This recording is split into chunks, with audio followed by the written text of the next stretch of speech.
Piers Morgan has gotten increasingly fed up with the arguments that he's been hearing from defenders of Israel on his program in a way that I think is symbolic of a broader shift in Western media and politics going on at the moment. There have been a couple of viral moments just from the last 24 hours.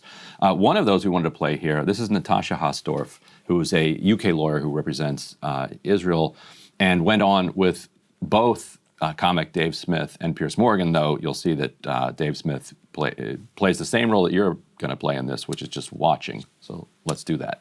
I was told by the ambassador to UK it was a blood libel for me to suggest that Israel had killed children in this war. No, I don't believe that was the case. I think it was to do with targeting children. No. And there is a difference. Right. Because we are hearing that Israel is targeting children, and that couldn't be further from the fact. Well, last week, 9 out of 10 children in one home where 2 doctors reside were killed in an airstrike. Well, what was that? Remarkable. Well, what was that? That has been based only on the basis of hearsay. You don't believe that story? Information. I want these stories. Wait a minute. You don't believe that those children were killed? I have seen conflicting accounts, and I want that story to be properly investigated before the international media runs with it. I have. You think those 2 parents, one of whom I think operated on one of the children? I have a question. You think that those 2 doctors, the parents, they just made it up? Why are that those 9 of their there? 10 children had been blown to pieces by an Israeli airstrike? If this is true... You don't believe it? Well, why on earth was artificially generated imagery used to promote this story when it first happened? I've got to say, Natasha, I think what you've just said about that family is despicable. We've seen time I'm sorry, and time again. it's despicable. Blood libel? Somebody, you talk about blood libel, like Dave said. You talk about blood libel. You talk about lies. All I said, you talk about promoting propaganda. And here you sit here as a lawyer and you say that you do not believe those 9 children were killed. I didn't say that. You're putting words in my mouth. Do you believe it or not? I said that there were conflicting accounts. Do you believe it? And it needs to be investigated. Do you believe it? I thought you would be the parents said 9 of their 10 children were killed. Do you believe them or not? Or did those 2 doctors make it up? They haven't said that directly as far as I have seen. I have seen second-hand accounts and hearsay. But it's important to ask, why are these civilians still there? Why is it that it's important to ask whether you believe that family have lost 9 of their 10 children. I want to know why the international community... Do you? You don't. And this goes to the point that I would say about Israel generally now, in this war now. Israel says they don't believe anything. Every story that comes out about the deaths of civilians in Gaza, because there is someone will pop up representing the Israeli government saying, it's propaganda, it's not true, I've heard it's not right. Emily, the most revealing comment from her, I thought, maybe it was accidental, but she said, why are those civilians still there? Yeah. And I think what she's referring to is that like 6 months before these 9 children were killed, there was an evacuation order given for that area where they live. The problem with these evacuation orders is that Israel does not, they don't expire. They'll say, okay, the IDF is going to be operating in this area. Everyone from this neighborhood leave. People leave, IDF comes in, and then the IDF leaves, and then everyone from the neighborhood comes back. And then 6 months later, they bomb it and say, well, we told you to leave. But the underlying quote there, what are these civilians still doing there, I think represents this like something deeper. Like they are very frustrated that there are still civilians in Gaza. Mm-hmm. Like why, 20 months later, I thought, why have we not fully expelled everybody yet? Like what is going on here? Why are you even still there? And that brings us to this absolute calamity of an effort at aid distribution over this week. Mm. It's been a wild week because over the weekend, remember there's this massacre at about a kilometer from an aid distribution center. The IDF initially claimed that it had not fired any shots whatsoever.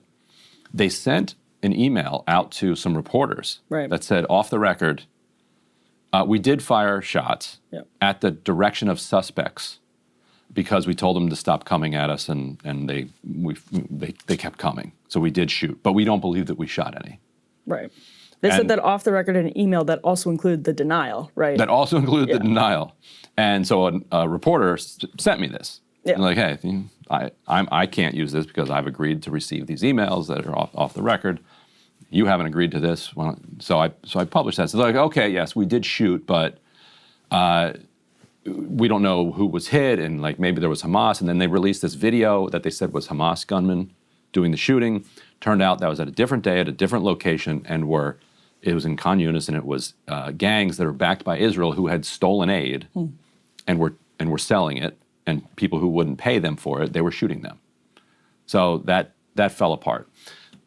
The Washington Post yesterday issued this like incredible like correction that said, while 3 eyewitnesses talking about the weekend massacre, while 3 eyewitnesses told the Washington Post that the gunfire came from the Israelis, Israel denied it.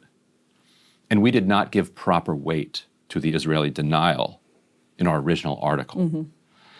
I can't imagine any other shooter who would get that kind of grace. Even though 3 people said they saw you do it. You said you didn't, and we should have put it that you said you didn't right in the headline. While this debate over the level of Israel's culpability of the weekend massacre was ongoing. I was going to say, by the way, I don't even object to that, because people can make up their own decisions about, people are supposed to give weight on their own without necessarily being handheld to the journalists. Anyway. Yeah. And so while this debate has been going on about what was Israel's responsibility for the massacre on over the weekend, there has been a massacre every single day at a Gaza Humanitarian Foundation aid distribution site, including just recently, including, and again last night. We can roll B1. This is imagery from yesterday evening, Gaza time, where the Gaza Humanitarian Foundation announced that it was going to be pausing distribution because the Boston Consulting Group, which was the American consulting firm that basically did all the work to set up GHF, announced that it was leaving. They said this was pro bono work, and we're putting on leave the partner who brought us into this debacle, and we're not helping them anymore. Conflicting reports came out that they were sending $1 million invoices for the work that they had done here. Well, I'm sure we'll see that sorted out in court. Either way, the word goes out. Okay, we lost our consultant. We're not going to do distribution. Truck drivers leak to their friends and family in Gaza. Hey, there's going to be a convoy going through that was Western Gaza City that you see. So a massive crowd convenes in Western Gaza City of starving people who are there hoping that they're going to be able to, like a truck will stop, and then what happens is when the truck stops, they just unload everything right there. And whoever is close enough to the truck and strong enough to like hold on to the bag of flour gets to like leave with the bag of flour in this Hunger Games style situation. And so while this chaos is unfolding, and what you see in the video there is people running from gunfire, different reports of where it was coming from, helicopters, quadcopters. Again, you get denials. We can put up this next element, which I think is B6. So as we're going back and forth over what happened, who did the shooting, Mosab Abu Toha, who you guys may remember, he's the Gaza poet who won a Pulitzer Prize this year. He got this video where he says, I've just found this video posted by Amin's friend. The man's named Amin Samir Khalifa. He documented the moment when Israeli soldiers opened fire at them yesterday morning. Amin was killed along with over 30 people.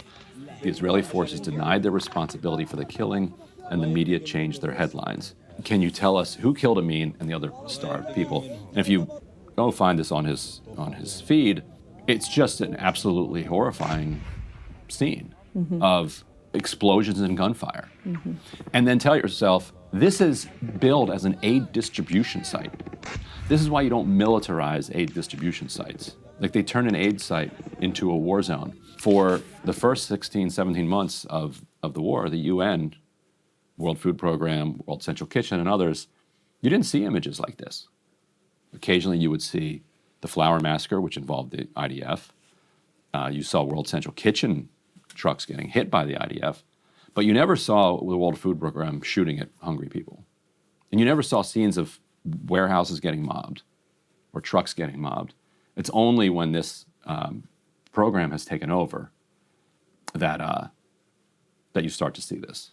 And I think because Piers Morgan is covering this stuff every day, that's what accounts for his turn. What do you think? Well, I think Piers Morgan as such a, you just said turn, as such a staunch defender of the Israeli government and the Israeli side of the conflict, is representative of something that we've covered in general, which is the public sentiment in places like the UK and the US just shifting over the course of the post-October 7th war in ways that just people like the barrister he was interviewing are not at all prepared for. I think it's catching them off guard to some extent. It was a really dark exchange in that video. And just watching the last video we watched and thinking back to her point about why artificially intelligent videos, AI-generated videos, had initially come out. That is so dark when you think about it. We're going to see that now. Exactly. Anytime there'll be a massacre going forward, there will also be some AI-related content that comes out as well. And the people who carried out the massacre will say, well, look, this part's fake, so maybe all of it's fake. And they may generate it. They might generate it. Right. Yeah. And that's really, really, you may generate it as a shield. So it's just quite frightening to hear that line. It does, I think, grind smack of desperation. And the only other point I wanted to make is I think Piers Morgan is wrong. I think she actually does believe that the family was killed. I think that's probably why she didn't want to really answer the question. And that's to your point about the more interesting or the most interesting line being that why were they still there? Why were they still in Gaza? I think she probably does believe that they were killed and just doesn't feel the need to, or doesn't feel like it would be advantageous for her to defend it. And so it's easier to say from the sort of public relations cynical perspective, well, we don't really know what happened. I think the answer is that they believe, the government believes that's the collateral damage. Yeah, here's the exact line from the Washington Post. The Post didn't give proper weight to Israel's denial and gave improper certitude about what was known about any Israeli role in the shootings. The early versions fell short of Post standards of fairness and should not have been published in that form. This is after Bill Ackman snitch tagged Jeff Bezos on Twitter.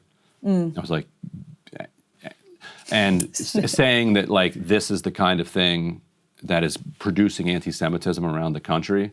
It's like, no, the Washington Post reporting on these massacres is not what is driving anti-Semitism. And to me, none of it should be driving anti-Semitism either way, because Israel is a state. Yeah. And I refuse to allow Israel to claim that it represents an entire religion of thousands, that is thousands of years old. Like that. That to me is what everyone should be drawing a line at. That these actions do not represent Judaism.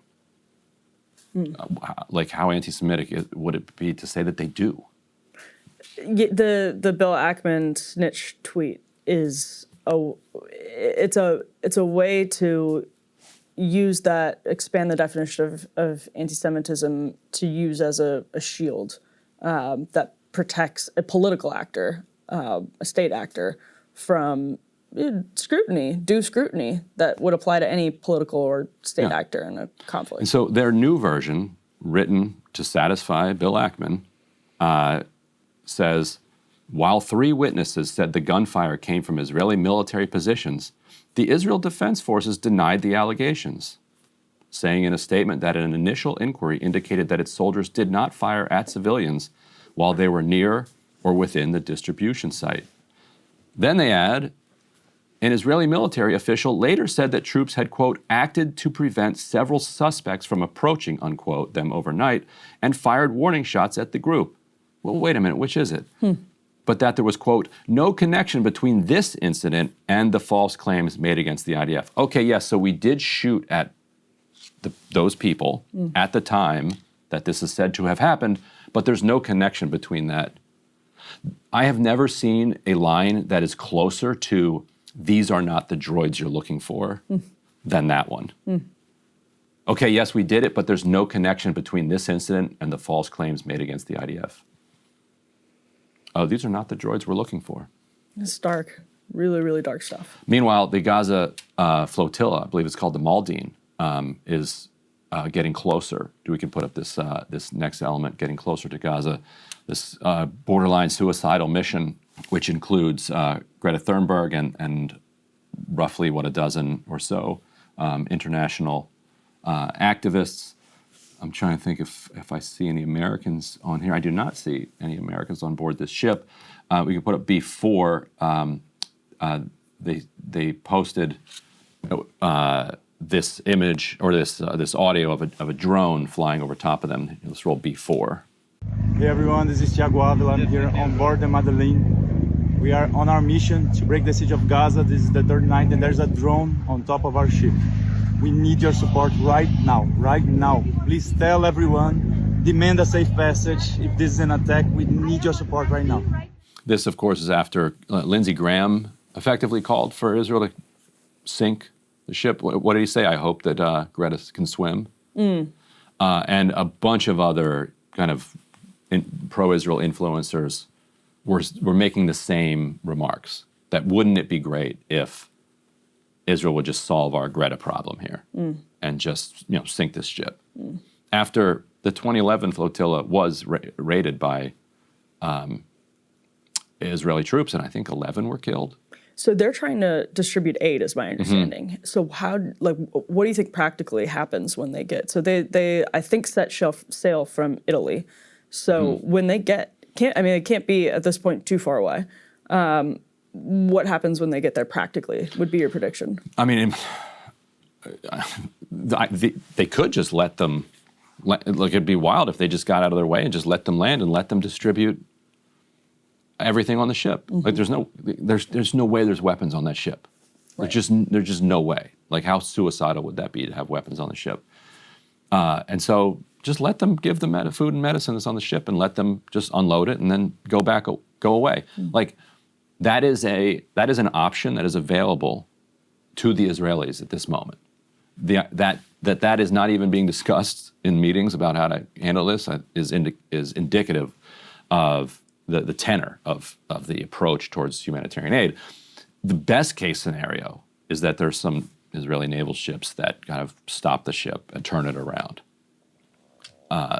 within what Israel's considering. The worst case scenario would be what happened in 2011, where they attack the ship and board it and kill a bunch of people.